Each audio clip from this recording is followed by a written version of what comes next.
ఎన్ని సంవత్సరాల నుంచి మిర్చి చేస్తున్నారు మీరు? 12 సంవత్సరాలు. 12 సంవత్సరాలు మిర్చి చేస్తున్నారు కదా. ప్రజ్వల్ సీడ్స్ వారిది ఎన్ని సంవత్సరాలు నుంచి చేస్తున్నారు? ఒక 4 సంవత్సరాలు అయితే. 4 సంవత్సరాలు చేస్తున్నారు. 4 సంవత్సరాల నుంచి మీరు 666, 7777, 1122 ఈ సంవత్సరం ఏమో షైన్ 1 వేసారు కదా. మీకు ఇన్ని సంవత్సరాల నుంచి కూడా కంపెనీ మీకు నమ్మకంగా కలిగిందా? నమ్మకం కలిగింది. ఇన్ని సంవత్సరాలు చేస్తారంటే నమ్మకం కలిగింది. నెక్స్ట్ ఇయర్ ఎప్పుడు ఏం వేస్తారు? మళ్ళీ ఇవే షైన్ 1 పెడతాం. మళ్ళీ షైన్ 1 పెడతారు. ఓకే, అంటే కంపెనీని బాగా నమ్మారు మీరు. నమ్మినందుకు మీరు లాభంగానే ఉన్నారు. ఈ 4 సంవత్సరాల నుంచి ఎప్పుడు మీకు నష్టం కలగలేదు? ఎవరైనా ఆసాములు ఎవరైనా పెట్టుకోవచ్చు. ఉన్న భూమి మొత్తం ఇదే విత్తనం పెడుతున్నారు. ఇదే మన ప్రజ్వల్ సీడ్స్ కంపెనీ వారి షైన్ 1 వెరైటీ. 100కి 99 మార్కులు వేస్తానంటున్నారు ఈ వెరైటీకి.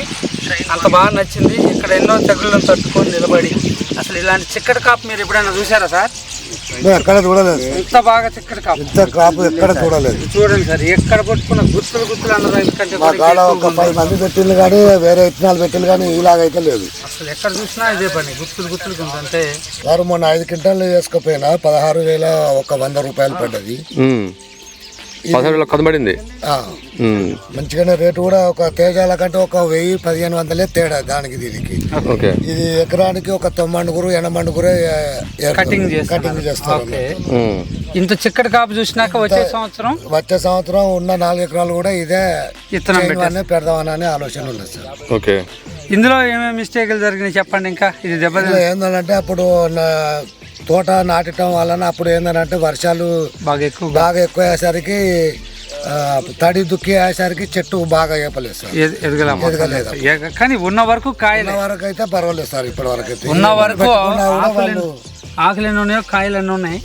ఉన్న వరకు కాపు కాసింది. ఈ చెట్టు కొద్దిగా ఇంత ఎత్తులోనే ఎందుకు ఆగిపోయిందంటే రైతు మిస్టేక్ ఏంటంటే బురదలో దుక్కి కొట్టించినప్పుడు గట్టి పడిపోయింది. భూమి అంతా గట్టిగా అయిపోయింది. వేరు వ్యవస్థ డెవలప్ చేసుకోలేకపోతుంది. అయినా కూడా ఎక్కడ తగ్గలా. ఇప్పుడు ఇది కూడా 30 క్వింటాలకి ఎక్కడ తగ్గదు. రైతు అయితే హ్యాపీ. ఈ పెట్టుబడితోటి ఈ పంట వచ్చిందంటే నెక్స్ట్ ఇయర్ ఉన్న 4 ఎకరాలు కూడా ఇదే విత్తనం పెట్టాలని ఫిక్స్ అయిపోయి ఉన్నారు. తేజాలు కంటే కూడా నాకు ఇది మంచి దిగుబడి బాగుంది, ఈజీ పెట్టుబడి అనే ఆలోచన అనేది రైతుకు వచ్చింది. సంతోషం. మీకు కరెక్టేనా సార్? అది ఇప్పుడు మీరు అన్నదంతా నిజమేగా? ఇదే విత్తనం వేసినట్టయితే మంచి భూమిలో మంచిగా పడితే ఎంత వస్తుంది అంటారు? ఇది ఎకరానికి 40 క్వింటాలు 42 క్వింటాలు వస్తుంది సార్. ఎకరానికి 40 మిగిలే వస్తుంది. అంత చిక్కగా కాసింది. దీన్ని చూస్తే అర్థమైపోతుంది. ఇది ఇంకా పూర్తిగా ఎదిగి మీ భుజాల వరకు ఉంటే 40 పైన వస్తుంది. 40 పైన వస్తుంది. చెప్పండి రైతులకి ఆ మాట నిజమేనా? ఖచ్చితంగా సార్. ఎవరైనా కూడా రైతులు ఎవరైనా పెట్టుకోవచ్చు సార్. ఈ చిక్కదనం చూసినాక గుండెల నిండా చల్లగా హ్యాపీగా ఉంది. Prajwal seeds number 1. ఎన్ని మార్కులు వస్తాయి? 99% రావాలి. 99%, 100కి 99% ఇస్తారు.